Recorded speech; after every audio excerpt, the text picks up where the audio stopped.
Batten जो ordinance, batten जो ordinance, batten जो ऑर्डिनेंस, कारो कानून। हाणे आऊं गुजारिश कंदुसि जीअं सिंध महाज जे मरकज़ी सेक्रेटरी इमदाद चाचर साहब के तू अचन ऐं पंहिंजे ख़्यालनि जो इज़हार कर। इमदाद चाचर साहब। दोस्तों साथियों, जीअं सिंध ही सिंध फिरोज़ कमेटी जे पारां ढिंगी ऐं भंडार बेट ते जेको वफ़ाक़ी ऑर्डिनेंस जारी कयो वियो आहे उन जे ख़िलाफ़ आहे। हीअ हिकु सोचे सम्झियल साज़िश आहे। ही पाकिस्तान जे ठहण खां पहिरें ॾींहं ते ई हिन सिंध खे कानूनी करे हलायो पियो वञे। हीअ कानूनिज़म आहे, बेके तौरु जेको आहे सिंध खे हलायो पियो वञे। असां कॾहिं बि हिन साज़िश खे कामयाबु थियणु न ॾींदासीं। सिंध जे ज़मीनुनि ते कब्ज़ो कयो पियो वञे, सिंध जे बेटनि ते कब्ज़ो कयो पियो वञे, सिंध जे समुंड ते कब्ज़ो कयो पियो वञे, सिंध जी हर शइ ते कब्ज़ो कयो पियो वञे। ऐं उहो तरक़ी जे नाले में हीअ कहिड़ी तरक़ी आहे? हिकिड़नि माण्हुनि खे तव्हां बेरोज़गार कयो था, 1.5 लख मलाहनि खे बेरोज़गार करे ऐं उते तव्हां जेको आहे तरक़ी जेको आहे कंदव ऐं तरक़ी तव्हां ॾेखारियो त हीअ जेको आहे तरक़ी आहे या कहिड़ी तरक़ी आहे, कहिड़नि माण्हुनि जे लाइ तरक़ी आहे? हीअ सिंध खे अक़लियत में तब्दील करण जी साज़िश आहे। हीअ सिंध खे ॿियो इसराइल जेको आहे बणायो पियो वञे। उते बि दुनिया जा यहूदी तड़ियल उहे जेके उते आबाद कया पिया विया, उते जे फिलिस्तीननि जेको जदोजहद पे कई ऐं उते जे फिलिस्तीननि उन जो साथ न ॾिनो ऐं नतीजो छा निकितो त फिलिस्तीननि खे पंहिंजी धरती छॾणी पई। किथे ईअं न थिए सिंध सां। तंहिं करे तव्हां सभु जेके सिंधी माण्हू जेके आहियो उहे जाॻियो, पंहिंजी जदोजहद कयो ऐं असां आख़िरी घड़ी ताईं ईंदासूं। हीउ कब्ज़ो करणु न ॾींदासूं। सिंध जा माण्हू, सिंध जो आवाम, सिंध जो मज़दूर, सिंध जो हारी जाॻियो आहे। हाणे तव्हांखे इहे जेके चोरियूं हुयूं, जेके धाड़ा हुया, इहे हाणे तव्हांखे न फबंदा। हाणे तव्हांखे मोटाइणा पवंदा। इहे पुराणा जेके हिसाब आहिनि इहे बि तव्हांखे ॾियणा पवंदा। हीअ सिंध जाॻी आहे, हीअ बेट इहे असांजा आहिनि। बेरा टाउन में छा पियो थिए? साॻियो ई तरीक़ो अख़्तियार कयो पियो वञे जीअं सिंध जा जागीरदार सिंध जा वॾेरा कनि था।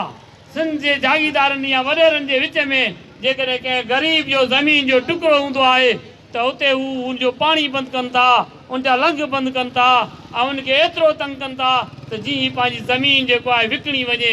इहो नंढो टुकड़ो जेको आहे उहो बि बर्दाश्त नथा कनि। त बेरा टाउन में बि ईअं कयो पियो वञे।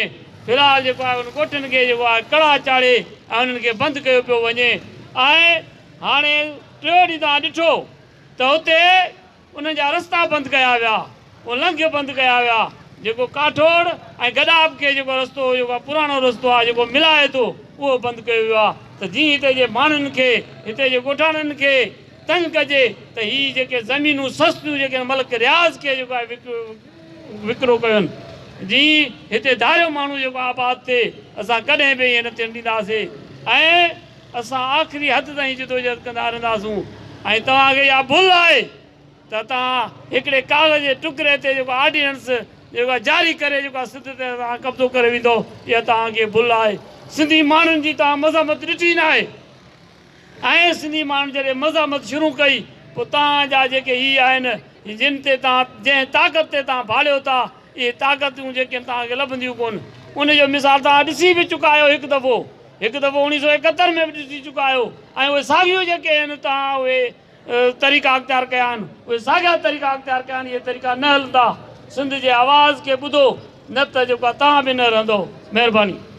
कंहिंजो हिकारो कानून नामंज़ूर, हिकारो कानून, हिकारो कानून, हिकारो कानून, बेटन बाबत ऑर्डिनेंस, बेटन बाबत ऑर्डिनेंस, बेटन जो ऑर्डिनेंस।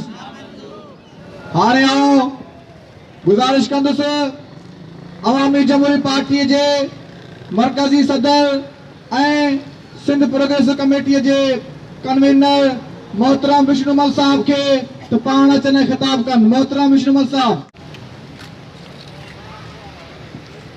हम देखेंगे लाजम है कि हम भी देखेंगे वो दिन के जिसका वायदा है, जो लोहे अज़ल में लिखा है। जब जुल्म सितम के कोए गिरा, रूई की तरह उड़ जाएंगे और मजलूमों के पांव तले ये धरती धड़ धड़ धड़केगी और अहले हकम के सरों पर बिजली कड़कड़ कड़केगी। हम अहले सिफा मरदूद हरम मसनद में बिठाए जाएंगे, सब ताज उछाले जाएंगे, सब तख्त गिराए जाएंगे। बस नाम रहेगा अल्लाह का, जो हाजिर भी है गायब भी, जो मंजर भी है नाजर भी। और उठेगा अनल हक का नारा, जो मैं भी हूँ और तू भी है, और राज करेगी खल्क़े खुदा, जो मैं भी हूँ और तू भी है।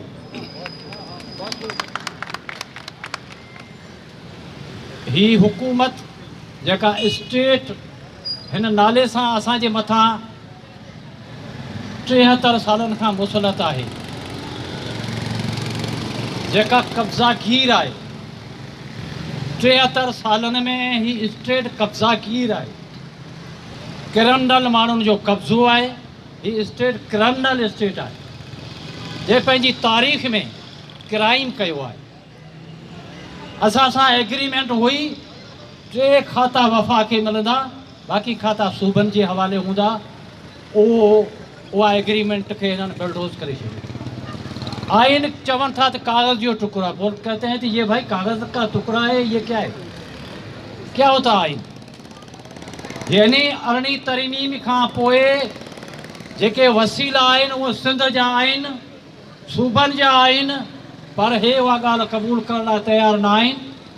हे चवनि था त असां पंहिंजे आदमखोर वारे वॾे पेट खे भरण लाइ सूबनि वूबनि जा हक़ सुञाणो कोन था, सभु शयूं विड़काए छॾींदासीं। ही धाड़ेल स्टेट आहे। हिन धाड़ेल स्टेट असां सां बेवाजिबी कई आहे। मोहम्मद अली जनाह जे एग्रीमेंट खे हिन बिल्डोज़ कयो आहे। जेको पाकिस्तान ठहियो पिए उन पाकिस्तान खे हिननि बिल्डोज़ कयो आहे। हे डंडो खणी चवनि था सॼी दुनिया ते असीं झंडो लहराईंदासीं। असां ॾिठो आहे तव्हां सॼी दुनिया ते जेको झंडो लहराईंदा, तव्हां में उहो दम ई न आहे। असां सां नाइंसाफ़ी आहे। असां सिंधी पुरअमन माण्हू आहियूं, पुरअमन शहरी आहियूं। असां दहशतगर्द कोन आहियूं। जनरल ज़िया आयो, डंडो खणी वेही रहियो, चई 3 महीननि में कसम खणी चयईं 3 महीननि में इलेक्शन कराईंदुसि, मुंहिंजी ज़िमेदारी बि काई कोन्हे, ऐं वापसि हलियो वेंदुसि। उहे 3 महीननि वारो जवान 11 साल वेठो, वञण जो सोचण लाइ तयार ई न हो। MQM ठाही, हज़ारे माण्हू शहरनि में माराई, कराची समेत सॼी सिंध में। तालिबान ठाहे सॼी दुनिया में सप्लाई कया, कारोबार कयो, दहशतगर्दी कई, जेका दहशतगर्दी हले पई। आइन हिननि जे अॻियां कुझु कोन्हे, उनखे चवनि था कागज़ का टुकड़ा आहे। हिन सूरत हाल में असां इहा ॻाल्हि क़बूल न कंदासीं त पाकिस्तान असांजो आहे। ही पाकिस्तान असां गॾिजी ठाहियो हो, बंगालियुनि ऐं असां। अवां कोन ठाहियो। तव्हांजी यूनियनिस्ट पार्टी जो सर सिकंदर हयात मुखालिफ़ हो पाकिस्तान जो, जंहिं चयो हो, जनाह साहब खे बि हुन चयो हो त पंजाब गॾु रहे। पहिरीं पंजाब चई हिंदू, चई उहो बि पंजाबी, सिख चई उहो बि पंजाबी, पंजाब गॾु हूंदो। उनखां पोइ ॿी ॻाल्हि करियो। जेकॾहिं उनखे तव्हां क़तल न कराए छॾियो आहे त हीउ तव्हांजो मुल्क ई न हुजे हा। तव्हां सोचियो था असांजे हक़नि ते धाड़ो था हणो। हीउ ॾंदनि कढण वारो हिकिड़ो हमरा हितां वियो आहे, हिते ॾंद कढंदो हो कराची में। ॾंद कढण वारो दांत निकालने वाला आदमी था, या कराची में दांत निकालते थे। बहुत सारे आदमियों के दांत जिसी का देखता था वो निकाल देते थे। अभी वो उनको पता नहीं किसी मुनसब पे बैठा दिया है। वो ऑर्डिनेंस जारी करते हैं कि भाई ये सारे जो जज़ायर हैं ये हमारे हैं। जनाबे आला आपको दांत की अस्पताल में बैठेंगे, आपको कोई और काम करना नहीं है। ये सरजमीन हमारी है, हजारों बरस से ये सरजमीन हमारी थी, हमारी है और हमारी रहेगी। हमारे हजारों बरस से आबाओ अजदाद लड़े हैं जमीन को बचाने के लिए। आप दांत निकालने वाले हमारे मालिक बन के बैठे हैं। हम नहीं मानते आपकी बादशाही को, आपके हुक्मरानी को। ये हमारे जजायर हैं, आपके नहीं हैं। हम मालिक हैं इन जजायर के। ये सब जमीन हमारी है, ये समंदर हमारा है और ये धरती हमारी है। मगर इन्होंने हमारे साथ ज्यादती की है, हम इसको कबूल नहीं करेंगे। हमारी जदोजहद आगे बढ़ेगी। ये सारी सिंध के कूचे कूचे में, घर घर में एक माँ, एक बेटी, बहन और भाई सारे मिलके ये जदोजहद करेंगे। इनको बताएंगे तो हम क्या हैं। हम जनरल जिया से भी लड़े थे, उनको पता था। उन्हें बोला कोई पता नहीं हिलेगा। जब इस सिंधी और पाकिस्तान की एमआरडी बन के उठी, सिंधी थे उसमें, तो फिर कहा गया जनरल, वो तो उड़ गया, हवा में उड़ गया, पता नहीं उनका दांत मिला। वो दांत लेके उन्होंने दफन कर दिया। बोला ये जनरल जिया, उनकी कोई शिकल नहीं मिली। तो अभी हमारे साथ ये दांत निकालने वाला जवान ज्यादती करता है, इसको शर्म होनी चाहिए। अभी सुप्रीम कोर्ट ने फैसला दिया है इनके खिलाफ। बोला है आपने जो ऑर्डिनेंस जारी किया था काजी फाइज ईसा साहब के खिलाफ, वो गैर आईनी था, गैर कानूनी था और बदनीयती पे मुबनी था। आपने वो ऑर्डिनेंस जारी करके हमें शर्मसार कर दिया, इस स्टेट को शर्मसार कर दिया। और फिर भी आप बैठे हुए इतनी बेहयाई के साथ, फिर भी आप बैठे हुए। आपको रिजाइन कर देनी चाहिए।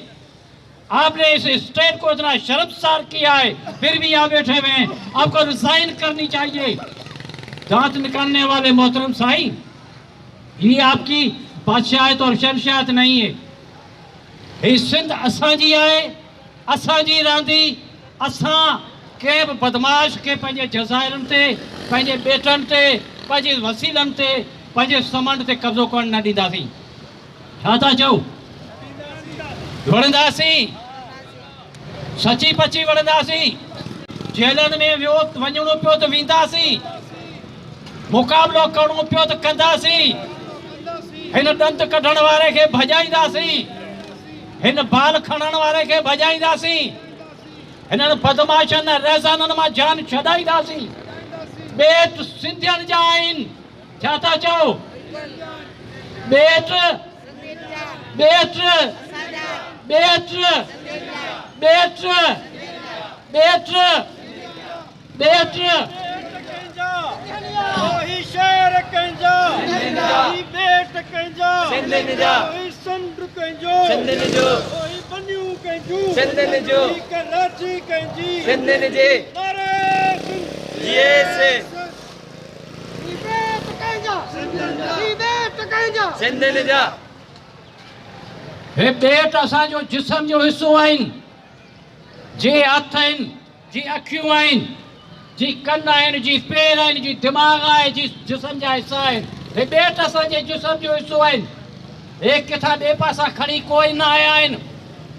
हिकिड़े ॾींहुं चवनि था वफ़ाक़ जी मिल्कियत आहे, ॿिए ॾींहुं चवनि था पोर्ट कासम जी मिल्कियत आहे, टे ॾींहुं सिंध हाई कोर्ट में अटॉर्नी जनरल अची पेश कई आहे रिपोर्ट त इहा सिंध जी मिल्कियत आहे। तव्हांखे शर्म न आहे? तव्हां हेॾा सारा मुनसिबनि ते वेठल आहियो, रोज़ बयान बदिलायो था, कूड़ में एॾो था हणो जो हिकिड़े कूड़े माण्हू खे बि शर्म अचणु खपे। तव्हांखे शर्म नथो थिए? असांजी मिल्कियत, बेट असांजा, ज़मीनूं असांजूं, पट असांजा, समंड असांजा। हाणे चओ था असीं मालिक थियासीं। अवी त अॼु सदर आहियो, सुभाणे त भॼी वेंदा। या ही वेठो आहे पेट वारो, हमारा जेको पेट वारो वेठो आहे, इहो त भॼी वेंदो हलियो। इन जा औलाद अॻे लंडन में रहनि था, किथे ॿिए पासे रहनि था, माई उते वेठी आहे। हीअ त उधारी माई वरिती अथसि हिन पीर साहिब खां। हीअ त भॼी वेंदो अॼु न त सुभाणे। हीअ किथे हूंदो? असांखे हिते रहणो आहे, असांजे नसलनि खे हिते रहणो आहे, असांजे हे बच्चा बीठा आहिनि, हिननि खे हिते रहणो आहे। असीं कंहिं सूरत में मोए माराए खां सवा वणंदासीं, मुक़ाबिलो कंदासीं, जंग कंदासीं। हे पेट असीं पंहिंजा वठंदासीं, वसीला पंहिंजा वठंदासीं। सिंध प्रोग्रेसिव कमेटी अॼु सॼी सिंध जे डिवीज़न हेडक्वार्टरनि में एहतजाजी मुज़ाहिरा कया आहिनि। ॿेटनि खे बचाइण लाइ ही जदोजहद अॻियां वधंदी। वरी 15 तारीख़ सिंध एक्शन कमेटी जो मुज़ाहिरो हिते थींदो। असीं सभु हिते ईंदासीं, लखनि जी तइदाद में माण्हू हिते ईंदा, धरना हणी वेंदासीं पंहिंजे वसीलनि खे बचाइण लाइ, ॿेटनि खे बचाइण लाइ। पंहिंजूं नियारियूं वठी ईंदासीं, मासूम ॿार वठी ईंदासीं। असां हिननि खे अपील कंदासीं, बदमाशो जान छॾियो, बदमाशो बदमाशो बदमाशो बदमाशो बदमाशो बदमाशो। असीं हिननि खे अपील कंदासीं, शराफ़त सां ॾंडे वारो जेको भेट वारो आहे पंहिंजी भेट खणे, ॾंदनि वारो वञी पंहिंजा ॾंद संभाले, असांजी जान छॾे।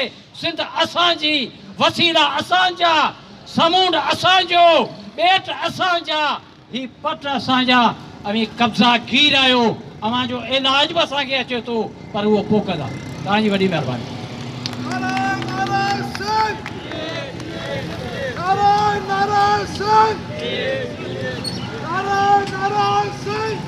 ही ॿेट कंहिंजा, ॿेटनि ते कब्ज़ो, शहरनि ते कब्ज़ो, ॻोठनि ते कब्ज़ो, ॻोठनि ते कब्ज़ो। क़ौम परस्त साथी दोस्त ॿेटनि जे मसइलनि ते, ॿेटे निज़ाम जे मसइलनि ते उन्हनि ते एहतजाज कंदा आहिनि। पर इहे जेके कब्ज़ागीर आहिनि, जीअं बैरिया टाउन थियो, DHS सिटीज़ थिया, ज़ुल्फ़िकाराबाद जहिड़ा मेगा प्रोजेक्ट जेकी सिंध दुश्मन आहिनि, ऐं इन्हनि जे ख़िलाफ़ु हिकिड़ी थोरी ख़ामोशी आहे। इहो छो भला साईं? हिकिड़ी ॻाल्हि बुनियादी ॻाल्हि आहे त सिंधी माण्हू पंहिंजे मिज़ाज में थधो आहे, उहो हमलेआवर न आहे। जीअं ॿिया असांजा दोस्त मुख़्तलिफ़ ज़बानूं ॻाल्हाईंदड़ हमलेआवर आहिनि, उहे रोबता अफसाईंदा, हम ये कर देंगे, हम वो कर देंगे, हम फलान को मार देंगे, हम क्या टुकड़ा टुकड़ा करके देंगे। सिंधी माण्हू इन कल्चर जो न आहे। सिंधी माण्हू थधे मिज़ाज जो आहे। उनजी थधी देॻ देरि सां तपंदी आहे, पर जॾहिं देॻ तपंदी आहे पोइ तॾहिं थधी वरी देरि सां थींदी आहे। तंहिं करे सिंधी माण्हू रवाजी माण्हू न आहे, तारीख़ साज़ माण्हू आहे। इन करे त हज़ारनि सालनि खां सिंधी माण्हू विढ़ंदो रहे थो। हुनखे विढ़ण जी ख़बर आहे, छो त सभु हमला हितां थिया आहिनि। बंबोर खां हिन इलाइक़नि खां हितां हमला थिया आहिनि। उन्हनि हमलनि में सिंधी माण्हू लोड़ियो आहे, लखे माण्हू हुननि माराया आहिनि, मुक़ाबला कया आहिनि। हज़ारनि सालनि जूं जंगियूं हुननि ॾिठियूं आहिनि, हुन बर्दाश्त कयो आहिनि, मुक़ाबिलो कयो आहे। हिन सूरत हाल में सिंधी माण्हू विढ़ण जे लाइ पंहिंजे घर घर में ॼण आग लॻायो बीठो आहे। आग लॻायो छो त हुनजो अंदाज़ पंहिंजो आहे, फ़न में विढ़े थो। तव्हां शाइरी ॾिसो, तूं गेदी या गंढ मिशननि सां, ही 10 सर विढ़ंदई ॾंडनि सां, तूं बुज़दिल आहे बमबारनि सां, हे शींहं गुड़नि गारनि सां, तूं रांदि न ॼाणी ॿारनि सां, हे पियो अटकी अजरक वारनि सां। हाणे इहा शाइरी आहे सिंधी। घर घर में सिंध जी शाइरी न आहे, मुक़ाबले जो मैदान आहे, जंग जो मैदान आहे। सिंध जो अदब ईअं आहे, कहाणियूं पढ़ो, सिंधिया नाविल पढ़ो, तव्हां ॾिसो जंग जो मैदान आहे। तंहिं करे सिंधी घण तरफ़ी वेड़ विढ़े पियो, सिंधी उथंदो। समूरियूं क़ौम परस्त पार्टियूं जेके न उथंदियूं उहे पंहिंजो वजूद विञाए वेंदियूं। उन्हनि खे उथणो पवंदो या उन्हनि खे ख़ामोशी था वञी पंहिंजा ॿिया के कम करणा पवंदा। मुंहिंजी गुज़ारिश आहे उन्हनि सभु दोस्तनि खे जेके कुझु न पिया कनि उहे बि कंदा, पर उहे मैदान ते अचनि, भरपूर ताक़त सां अची पंहिंजे ज़मीन खे बचाइण लाइ। जेका बैरिया टाउन, DHS सिटी ऐं ॿियनि खे जेका ॾिनी पई वञे लखे एकड़ ज़मीन, इहा उन्हनि जी जागीर न आहे, सिंध जी जागीर आहे, सिंध जी ज़मीन आहे। लखे एकड़ हिननि मुफ़्त में ॾेई छॾिया, जेका नाइंसाफ़ी आहे। असीं उनजी मज़म्मत करियूं था। असीं मुज़ाहिरनि ऐं एहतिजाज जे मैदान ते बीठल आहियूं ऐं इंशाअल्लाह इहे हिननि खां वापसि वठबियूं। इहे ज़मीननि ते घर असांजी हिन ते घणा ॾींहं ठाही वेंदा, इहा हिननि खां वापसि वठंदा ऐं हिननि खे ॾियणी पवंदी। महिरबानी।